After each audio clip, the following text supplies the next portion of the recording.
नर्मदे हर। नर्मदा परिक्रमा एक विलक्षण अनुभूति के 96वें पर्व में मैं डॉक्टर सुरुचि अग्निहोत्री नाइक आप सभी का स्वागत करती हूँ। पिछले पर्व में मैंने आपको नायक जी के बारे में बताया था। वो हमें कैसे ढूंढ लेते हैं और कैसे हमारी सेवा करते हैं, ये मैं आज के पर्व में बताने वाली हूँ। साथ ही मैं चावी गांव की कथा भी बताने वाली हूँ और दूसरे परिक्रमा का एक अनुभव भी बताने वाली हूँ। तो आइए शुरुआत करते हैं इस पर्व के लिए। नर्मदे हर।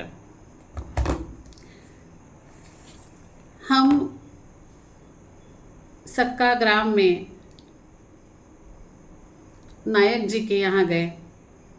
मैंने बताया था कि कैसे वो माता जी अपने बेटी को देखती थी परिक्रमा वासियों के लिए। जब शाम को भोजन प्रसादी का समय आया तो नायक जी उनके दो लड़के उनको उठा कर ले आए। तब देखा था कि नायक जी दोनों पैरों से अधू हैं और यही कारण था कि वो कार से उतर के हमारे पास नहीं आए थे। मैंने कितना गलत सोचा था ना। मैंने सोचा था कि वो कार से क्यों नहीं उतर रहे हैं। अब बताती हूँ आगे की बात। नायक जी ने हमें फिर कहा, माता जी मुझे तो बस परिक्रमा वासियों की सेवा करनी है, तो आप तो चिंता ही मत करिए। अब तो मैया ने आपको मुझे सौंप दिया है। अब आपका क्या करना है मैं देख लूँगा। आपको क्या खाना है, क्या पीना है, कहाँ रहना है, आपका चाय कहाँ बनेगा, आपका बाल भोग कहाँ आपको होगा, आपको कोई समस्या ही नहीं आने दूंगा। हमने कहा, बाबा जी आप यहाँ तक ले आए हैं भोजन प्रसादी, तो अब आप आगे कष्ट मत कीजिए। उन्होंने बताया, मैं कपड़े का व्यापारी हूँ, मेरे पास किसी चीज़ की कोई कमी नहीं है। बस ये एक चीज़ जो मेरे पैरों के साथ हुआ है, वो तो मेरी जान जा सकती थी, लेकिन मेरी जान बच गई। तो मैं सोचता हूँ कि मेरी जान नर्मदा मैया ने परिक्रमा वासियों की सेवा करने के लिए ही बचाई है। वो मानने को तैयार ही नहीं थे। हम वहाँ से आगे आगे दूसरे दिन जब चलने लगे तो रास्ते में हमें कोई रोकता, पकौड़ी ले आता, माता जी बाबा जी पकौड़े खा लो। थोड़ी देर बाद और कोई रोकता, माता जी बाबा जी चाय पी लो, माता जी बाबा जी शरबत पी लो, माता जी भोजन कर लो। और जैसे ही हम भोजन करने किसी के यहाँ जाते, पीछे से कहीं से नायक जी इतना बड़ा टिफिन लेके आ जाते। इनको कैसे पता कि हम यहाँ हैं?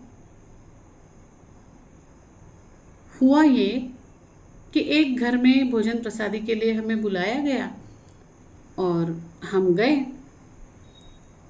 चाय हुआ, थोड़ा सा इधर उधर की बातें हुई। हम सोच रहे थे अब भोजन परोसेंगे, अब भोजन परोसेंगे। वहाँ की जो माता जी थी वो हमारे साथ बैठ के बातें कर रही थी, भोजन ही नहीं परोस रही थी। और हमें आगे भी जाना था भोजन करके। तो हमने माता जी से कहा, माता जी देर भी काफ़ी हो गई है, अगले गांव तक जाना है, भोजन के बाद चला नहीं जाता, तो आप भोजन परोस दीजिए। क्या बनाया है आपने भोजन में? तो माता जी कहने लगी, वो तो नहीं पता। हाँ, ऐसे कैसे? तो उन्होंने कहा, नहीं हमने भोजन नहीं बनाया है। तो फिर हमने सोचा कि इन्होंने हमें रोका कैसे। तब उन्होंने बताया, नहीं ऐसा नहीं है, वो जो नायक साहब है ना, वो आ रहे हैं टिफ़िन लेके आपके लिए। तो उन्होंने सिर्फ कहा है कि तब तक बाबा जी माता जी को आप रोक लो, चाय वाय पिलाओ, थोड़ी सेवा करो, मैं बस आ ही रहा हूँ। और ऐसी बातें हुई नहीं कि 5-7 मिनट में नायक जी फिर से बड़ा टिफिन लेकर के आए। हमें तो समझ में ही नहीं आया।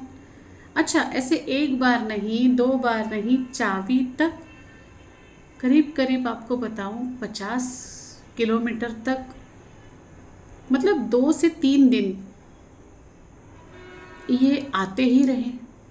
और हर दिन हमें अचंभा होता रहा कि हम यहीं इसी जगह रुके हैं, ये नायक जी को कैसे पता चलता है। जब हमने उन्हें बोला कि बाबा जी, अब आपने बहुत सेवा कर ली, अब आप सेवा मत कीजिए, अब आप इतना दूर दूर 50-60 किलोमीटर आने की आवश्यकता नहीं है, आपने इतनी सेवा की यही बहुत है। मैंने तो उनको कसम ही दिलाई कि नायक जी, हमें अगर किसी भी चीज़ की ज़रूरत पड़ती है और 100-200 किलोमीटर भी अगर हम दूर हैं तो भी हम आपको याद करेंगे, लेकिन अब आप इतने कष्ट मत लीजिए, आपको हमारी कसम। हमारी कसम देने के बाद वो रुके। फिर हमने पूछा, एक बात का खुलासा कीजिए, हम यहीं रुके हैं आपको कैसे पता चलता है। उन्होंने कहा, बहुत ही सीधी सी बात है, उस दिन हमने आपकी फ़ोटो खींच ली थी और हमारे जितने पहचान वाले लोग हैं उनको सबको, जो परिक्रमा मार्ग पे रहते हैं या आसपास रहते हैं, उनको सबको एक फ़ोटो और एक मैसेज दे दिया था। वो मैसेज ये था कि मैं इनकी सेवा करना चाहता हूँ,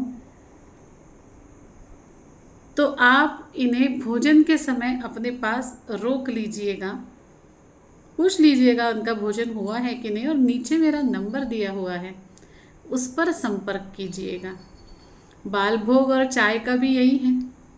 भोजन के समय के अलावा अगर ये माताजी बाबा जी आपको मिलते हैं तो आप अपनी तरफ से सेवा कीजिएगा, उसका जो भुगतान है वो मैं दे दूँगा, वो मेरे लिए छोड़ दीजिएगा।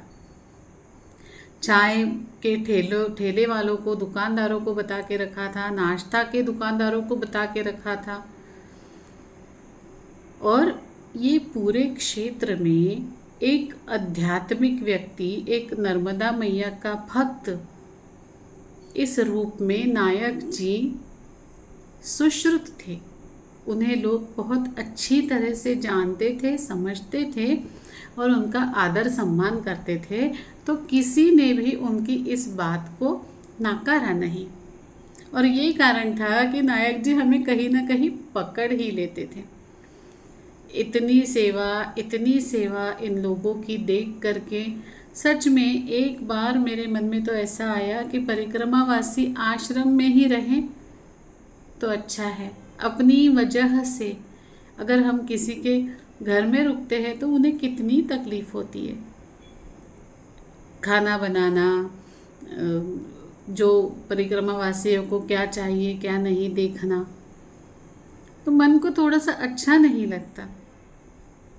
क्योंकि अच्छा ना लगने का कारण ये है कि मन में कहीं पता होता है कि जितनी सेवा हमारी हो रही है वो हमारी नहीं हो रही है, हम ऐसे सेवा के पात्र हैं ही नहीं, और फिर भी वो सेवा जब लेते हैं ना, तब सच बताऊं तो मन ही मन में शर्म आने लगती है। लगने लगता है मैं इस सेवा के पात्र ना होने के बावजूद मैया के नाम से मुझे ये सेवा दी जा रही है, मैया के लिए मुझे ये सेवा दी जा रही है, क्या ये सेवा ग्रहण करने का सच में मेरा अधिकार है। दूसरे परिक्रमा की बात बताती हूँ, क्योंकि नायक जी से ही संबंधित है इसलिए बताती हूँ। दूसरी जो परिक्रमा है, जो किनारा मार्ग पकड़ के मैंने की थी, तो इसी क्षेत्र में सक्का से करीब करीब 25 किलोमीटर अंदर नर्मदा मैया है। वो गांव का नाम है मारवाड़ी टोला, और ऊपर से मैया किनारा पकड़ते पकड़ते कुर्सी टोला और ये जो गांव हैं, ये गांव पार करते करते मैं मारवाड़ी टोला आ पहुंची। मारवाड़ी टोला में बहुत सुंदर स्थान है मारवाड़ी टोला, और मैया जी ऐसे आराम से बहती हैं कि क्या बताऊं। पानी तो इतना स्वच्छ है और घुटने से कम पानी मैं जब गई थी तब वहाँ पे था। मैया में जो नर्मदेश्वर रहते हैं वो बड़े स्पष्टता से दिख रहे थे। कुछ पत्थर की 20-30 सीढ़ियाँ ऊपर जा रही थी एक किनारे के पास से, और ऊपर एक टीले जैसी ज़मीन थी, और वहाँ पे 3 मिट्टी की रूम बनाई थी। वो था आश्रम। एक रूम में भोजन प्रसादी का सामान और चूल्हा जलाया गया था। दूसरे रूम में परिक्रमावासी आराम करते थे, और तीसरे रूम भगत जी के लिए थी।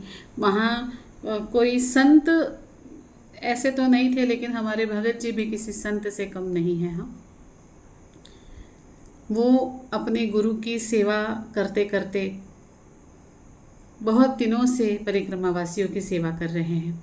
उनके गुरुजी ने आश्रम बनाया था, और अपनी तपस्या पूर्ण होने के बाद वे हिमालय चले गए।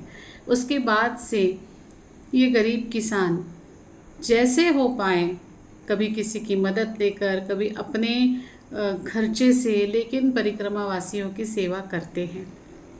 ये है भगत जी। मैं वहाँ गई और पता नहीं क्यों मुझे पहले तो थोड़ा बुखार आ गया, उसके बाद मुझे उल्टियाँ और दस्त शुरू हो गई।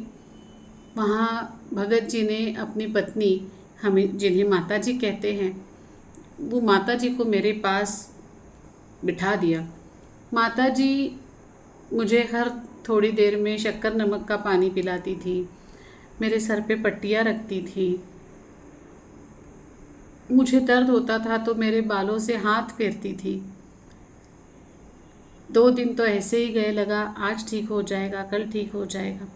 लेकिन तीसरे दिन मेरा बुखार थोड़ा सा बढ़ने लगा, तो तब मुझे डॉक्टर के पास ले जाना ज़रूरी था। लेकिन जैसे मैंने बताया, मैं हाईवे से 25 से 30 किलोमीटर अंदर थी। मैं वहाँ किसी को जानती नहीं थी, और इस गरीब किसान के पास ना गाड़ी थी ना कुछ कि वो मुझे अस्पताल ले जाए। कहीं से किसी को फ़ोन लगा के कोई एक डॉक्टर को बुलाया गया। वो डॉक्टर साहब आए, उन्होंने मुझे 2-3 इंजेक्शन लगाए, और वो दिन वैसे ही चला गया। अगर कल फिर बुखार आता है तो हमें माता जी को हॉस्पिटल में एडमिट कराना पड़ेगा, डॉक्टर साहब ने बताया। उस रात को तो बुखार कम हुआ, लेकिन रात भर में कहीं सुबह 3, साढ़े 3, 4 बजे के बाद फिर बुखार आने लगा। फिर डॉक्टर साहब को फ़ोन किया। डॉक्टर साहब ने कहा, मेरे भी पास गाड़ी नहीं है, एक काम करता हूँ, आप माता जी को तैयार रखिए, हम इन्हें डिंडोरी के गवर्नमेंट हॉस्पिटल में ले जाएंगे। अब वो कैसे ले जाना है वो मैं देखता हूँ। मुझे तो कोई सूझबूझ ही नहीं थी। थोड़ी देर बाद गाड़ी आई, और जब मैं गाड़ी में बैठी, मैं तो पहचानने की अवस्था में नहीं थी, लेकिन गाड़ी नायक जी लेके आए थे। नायक जी को नहीं पता था कि जो बीमार परिक्रमावासी है वो मैं ही हूँ, और दूसरी परिक्रमा में निकली हूँ, और उन्हें नहीं पता था। जब तक मुझे एडमिट नहीं किया गया, सलाइन नहीं लगाई गई, तब तक मेरा बुखार कम नहीं हुआ। और बुखार कम होने के बाद, मेरा बुखार कम होने तक नायक जी हॉस्पिटल में मेरा इंतज़ार कर रहे थे, बाहर बैठे थे वो। जब मेरा बुखार कम हुआ, मैं बोलने की अवस्था में जब आई, तब नायक जी मुझे मिलने आए, और तब उन्होंने मुझे बताया, माता जी याद है? मैंने भी उन्हें देखा, मैंने कहा, हाँ बाबूजी याद है। उन्होंने कहा, माता जी आप तो भूल गए थे, आपने तो मुझे कोई आवश्यकता के लिए संपर्क किया ही नहीं। लेकिन मेरी नर्मदा मैया मुझे कहाँ भूलती है। वो तो देखो आपको मेरी ही गाड़ी में ले आई। ये जो डॉक्टर साहब है, इन्होंने मुझे फ़ोन किया, कहा नायक जी एक माता जी हैं, परिक्रमावासी का माता जी, और बीमार हैं, एडमिट करना पड़ेगा, क्या आपकी गाड़ी मिल सकती है? मैं तो परिक्रमावासियों के लिए ही फिर से जन्म लेके आया हूँ एक्सीडेंट के बाद, मुझे ऐसा लगता है। तो मैं आया और जैसे ही आपको देखा वैसे ही समझ गया ये तो वही माता जी है जो बाबा जी के साथ आई थी परिक्रमा में। नाम तो उन्हें मेरा याद नहीं था, पर चेहरा उन्हें मेरा याद था। और ऐसे दूसरी परिक्रमा में भी नायक जी को परिक्रमावासी की सेवा करने का मौका मिला और नर्मदा मैया ने मुझे ऐसे हाथों सौंपा जहाँ मेरा इलाज होना ही था और अच्छी ही तरह से होना था। तो ऐसा हुआ मेरा और नायक जी का ये अनुभव। चावी में भी बहुत अच्छा अनुभव आया। चावी में जो दीदी से मैं मिली वो तो मेरे अब तक संपर्क में है और बहुत अच्छी तरह से हम दोनों बहनें आपस में बातें भी करते हैं। लेकिन अब समय ज़्यादा हो चुका है और इसलिए चावी का अनुभव बताऊंगी अगले पर्व में। तब तक नर्मदे हर, नर्मदे हर, नर्मदे हर।